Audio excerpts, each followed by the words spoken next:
আসসালামু আলাইকুম everyone, welcome back to my channel. আশা করি যে যেখানেই আছেন আল্লাহর অশেষ রহমতে ভালো আছেন। আলহামদুলিল্লাহ, আমরাও ভালো আছি। আবারও চলে আসলাম আনায়াস ডেইলি লাইফের পক্ষ থেকে নতুন আরও একটি ভিডিও নিয়ে। আশা করি আপনাদের সকলের ভালো লাগবে, আর ভালো লাগলে প্লিজ আমার চ্যানেলটা সাবস্ক্রাইব করে পাশে থাকা বেল বাটনটি ক্লিক করে অল অপশনে প্রেস করে দিবেন, যাতে আমি ভিডিও ছাড়ার সাথে সাথে নোটিফিকেশন পৌঁছে যায় আপনাদের ফোনে, আর আপনারা আপনাদের সময় মতো দেখে নিতে পারেন। আর যারা অলরেডি এই কাজটা করে দিয়েছেন তাদেরকে জানাই অসংখ্য অসংখ্য ধন্যবাদ। আজকে সকাল সকাল ভিডিওটা শুরু করলাম রান্নাবান্না দিয়ে। তো এখন বাজে হচ্ছে সকাল ভোর 5টা। তো আমি এই যে রান্নাবান্না করতেছি। অনেক দিন পর আজকে সকাল ভোরে যে ভিডিও শ্যুট করলাম, আর শুরুতেই রান্নাবান্না দিয়ে শেয়ার করলাম ভিডিওটা। আর আজকের ভিডিওটা আমি কিছু কথা বলবো আমার মুরগির খামার নিয়ে। যারা ভাবতেছেন যে আপনারা দেশি মুরগির খামার করবেন বা ঘরে লালন পালন করে কিছু অর্থ উপার্জন করবেন, আজকের ভিডিওটা তাদের জন্য। তো আমি আমার এত দিনের দীর্ঘ অভিজ্ঞতা থেকে আর কি আমার আজকের এই ভিডিও কথাগুলো শেয়ার করব। তো আশা করি আপনাদের সকলের ভালো লাগবে, আর আশা করি উপকৃত হবেন। ভিডিওটা দেখতে দেখতে ভিডিওর কোনো অংশ যদি ভালো লেগে যায় প্লিজ আমার চ্যানেলটার সাথে থেকে যাবেন, আর একটা লাইক দিয়ে দিবেন, কারণ আপনাদের একটা লাইক আমার ভিডিওটাকে অনেকের কাছে পৌঁছে দিতে সাহায্য করবে। তো আমি আমার এই যে আপনারা সবাই দেখেন যে আমার একটা ছোটোখাটো দেশি মুরগির খামার আছে। তো আলহামদুলিল্লাহ আমার এখন বর্তমানে দেশি মুরগি আছে প্রায় 40টারও বেশি আছে বলতে গেলে, কারণ এবার আমরা আলহামদুলিল্লাহ অনেকগুলা মুরগি বিক্রি করছি। আর এখন প্রত্যেক সপ্তাহে আমরা ডিম বিক্রি করে থাকি। আমাদের এই যে আশেপাশে কেউ আর কি নেয়, তো সেরকমভাবে কেউ জানে না যে আমি দেশি মুরগি পালন করি বা ডিম বিক্রি করি এরকম। তো আমরা এইবার এই শীতের সময় 10টার বেশি মুরগি বিক্রি করা হয়েছে। তো এখন আমাদের আবারও দেখা যায় যে বাচ্চা অলরেডি কিছুদিন আগে একটা ভিডিও শেয়ার করছি যে ফুলটুসির বাচ্চা নিয়ে, ওখানে আমাদের 18টা বাচ্চা অলরেডি আলহামদুলিল্লাহ এখন আছে বর্তমানে, ছোট একেবারে জিরো সাইজের বাচ্চা। আর লালপুরির বাচ্চা তো আপনাদের সাথে শেয়ার করছিলাম, ওইখানেও মাসাল্লাহ আমাদের আছে প্রায় 20টার মতো।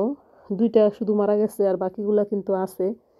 তো সব মিলে এখনও 40টার মতোই আছে, কারণ বিক্রি করছি আমরা এবার অনেকগুলো মোরগ নিজেরা ঘরে খেয়েছি।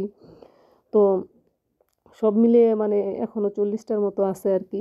তো এই যে এখন দেখেন আমি রান্নাবান্না শেষ করে স্কুলে চলে গেছিলাম। তো আজকে আমি বললাম যে আমি ডিমগুলা উঠাবো। তো এসে দেখি মাশাল্লাহ এত দিনের মধ্যে আমাদের আলহামদুলিল্লাহ আলহামদুলিল্লাহ যে আজকে আমাদের কয়টা ডিম পারছে জানেন? 10টা 11টা মুরগি আজকে ডিম পাইছি মোট 11টা খামার থেকে। তো আজকে ডিমগুলো উঠানোর পরে আমার এত ভালো লাগতেছিল আলহামদুলিল্লাহ, খুব খুশি লাগতেছিল যে এই প্রথম আমাদের। মাঝে মাঝে মুরগি দেখা যায় একদিন একদিন করে গ্যাপ দেয়, তখন কিন্তু আমরা 6টা 8টার মতো পেয়ে থাকি। আর আজকে পাইছি সর্বোচ্চ ডিম 11টা ডিম পাইছি। প্রথমে যে দেখাইলাম মুরগির ঘরে ওখানে 2টা ডিম ছিল, আমি একটা ডিম দেখছি ভিডিও করতে গিয়ে। তখন আমি একটা ডিম নিয়ে চলে আসছি, ভিডিও এডিট করার সময় দেখি যে ওইখানে আরেকটা ডিম ছিল। তো এই যে দেখেন আজকে 11টা, আর এগুলো গত 2 দিনের ডিম।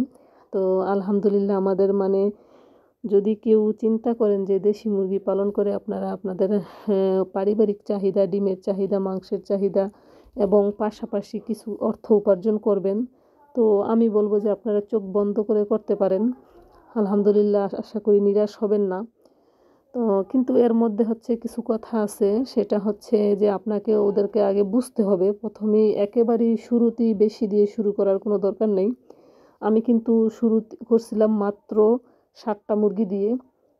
প্রথম যখন শুরু করি তখন 7টা মুরগি দিয়ে আমি শুরু করছিলাম। তো আলহামদুলিল্লাহ দেখেন আজকে আমার 40টার বেশি মুরগি হয়ে গেছে।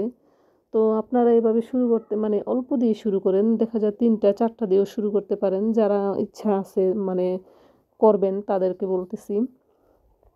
তো মানে এরকম করে শুরু করে দেখা যায় আপনার ডিমের চাহিদা। আমার কিন্তু ডিম তেমন কেনা লাগে না বললেই চলে, আমি কিনি না, খুব কম ডিম কিনা হয়। যখন আমার সব মুরগিগুলো কুচে আসে তখন হচ্ছে আমি ডিম কিনি, এছাড়া কিন্তু আলহামদুলিল্লাহ আমার ডিম কিনতে হয় না।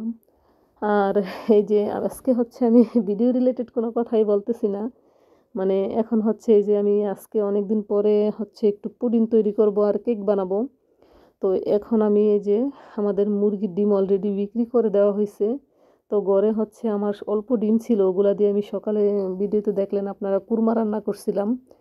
তো আজকে হচ্ছে আনায়া বলতেছে কেক বানানোর জন্য, আর আমি এতটাই ব্যস্ত এখন যে সময় পাইতেছি না যে ওদেরকে যে একটু কিছু রান্না করে খাওয়াবো, মানে ওই সময়টাই আমার হাতে নেই। কারণ এখন স্কুল নিয়ে আমি প্রচুর ব্যস্ত থাকি, আর হচ্ছে অনেক আপুদের ভিডিও আসলে এখন দেখতে পারি না। আর ভিডিও দেখলেও আমি কি করি, ভিডিওটা চালিয়ে রেখে দেই, তারপর আমি অন্যান্য কাজ করি। ভিডিও রিলেটেড কোনো কমেন্ট আমি দেখা যায় করতে পারি না অনেক আপুদের ইসেই ভিডিওতে আর কি। তো আশা করি আপনারা বুঝতে পারবেন। আমি অনেকের ভিডিও দেখি, অনেক ভাইয়া এবং আপুদের ভিডিও দেখি। তো আমি হচ্ছে এবং এখন বেশিরভাগ লাভ রেট দিয়ে রেখে দেই আর কি কমেন্টে, কারণ ভিডিওটা আমি সম্পূর্ণ দেখতে পারি না, কারণ আমি ভিডিও মোবাইলটা চালিয়ে রেখে দিই। তো এই যে আজকে হচ্ছে আমি ডিম কিনে নিয়ে আসছি, কারণ এই যে ডিমের দিয়ে আজকে আমি পুডিং তৈরি করব আর হচ্ছে কেক বানাবো এই জন্য। তো আমি বলবো যারা হচ্ছে দেশি মুরগি পালন করতে চান আপনারা ইনশাল্লাহ শুরু করে দেন, কারণ আপনি টুকটাক ভালোই আপনি বিক্রি করে ইনশাল্লাহ আপনারা মানে লাভবান হবেন আমি আশা করি। আর যারা বাণিজ্যিকভাবে করবেন তারা তো মানে বুঝে শুনে একটু ওদেরকে একটু টেক কেয়ারটা ভালো করে প্রপারলি বুঝে তারপরে হচ্ছে শুরু করতে পারেন। প্রথমে অল্প দিয়ে কিছুদিন কয়েক মাস দেখে তারপরে হচ্ছে আস্তে আস্তে বাড়াতে পারেন আমার মতো। তো আমার তো ইনশাল্লাহ ইচ্ছা আছে যে সামনে আমি বাড়িয়ে একটা কিছু করব। তো আপনারা সবাই আমাকে একটু সাপোর্ট করবেন আর আমার পাশে থাকবেন, দোয়া করবেন যাতে আমি সামনের দিকে এগিয়ে যেতে পারি আর আমার মানে কিছু স্বপ্ন আছে ওগুলা ফুলফিল করতে পারি ইনশাল্লাহ।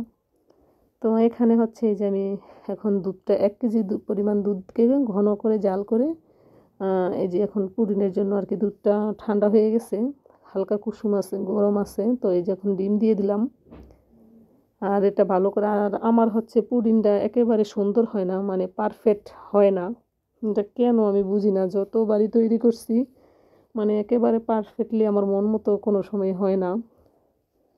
তো আজকে আবার তৈরি করতেছি, আজকেও দেখলাম আজকে একটু ভালো হয়েছে আগের তুলনায়, অন্যবার একেবারে ভেঙে টেঙে যায় এরকম অবস্থা হয়। তো পারফেক্টলি হয় না কেন আমি বুঝতেছি না। আর কেকটা হচ্ছে আমার পারফেক্ট হয়। তো আজকে হচ্ছে ভিডিও রিলেটেড অনেক কথাই বলতে পারি নাই, কারণ মানে আমার মনটা এতটাই ভালো ছিল যে আমার খামারের এতগুলো ডিম মাশাআল্লাহ আজকে পেয়ে আমি খুবই মানে খুব খুব ভালো লাগছে আমার কাছে। তো চিন্তা করলাম একটা ভিডিও শেয়ার করি। তো আমার তো সামনে চিন্তা আছে, দেখি যদি আল্লাহ তাআলা পূরণ করে আর কি, এই মুরগি নিয়ে আর কি একটু বড় কিছু প্ল্যান আছে, আপনাদের সাথে শেয়ার করব। আর এখন হচ্ছে এই যে আমি পুডিনের ডিমটা হচ্ছে একেবারে ভালো করে ডাল ঘুটনি দিয়ে ঘুটে নিছি, তারপর হচ্ছে আমি এই যে সেঁকে নিলাম। আর এই যে দেখেন মাশাআল্লাহ আমার কেকটা হয়ে গেছে। আর কেকের এই বালিটাতে মানে বালিটা তো গরম আছে, আর এই পাত্রে হচ্ছে আমি পুডিংটাও বসাই দিব। আর কেকটা এতটাই সফট হয়েছিল মাশাআল্লাহ, খুবই ভালো হয়েছে খেতে। আর আমি হচ্ছে মানে আমার ভিডিও করতে মনে নেই, আমি কেক কেটে ফেলছিলাম, তো এভাবেই দেখাচ্ছি আর কি। দেখেন অনেকটাই সফট হয়েছিল, একেবারে স্পঞ্জি হয়ে গেছিলো কেকটা। আর ভিতরে আমি হচ্ছে এটাতে মুরব্বা দিছিলাম, মুরব্বাও আছে।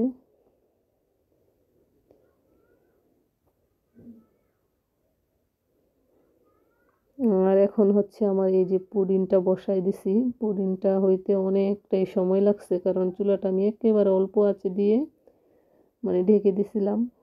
আর এই যে পুডিনের অবস্থা দেখেন, মানে একবারও আমার পুডিংটা এই যে আমি ক্যারামেলটা এত সুন্দর করে তৈরি করছি কিন্তু আমার মানে এরকমই হয় কেন আমি বুঝি না, নিজের নিচের সাইডটা প্লেন কোনো সময়ই হয় না। অনেক আপুদের রেসিপি দেখি পুডিনের, তারপরও আমার এরকম হয় কেন আমি বুঝতেছি না।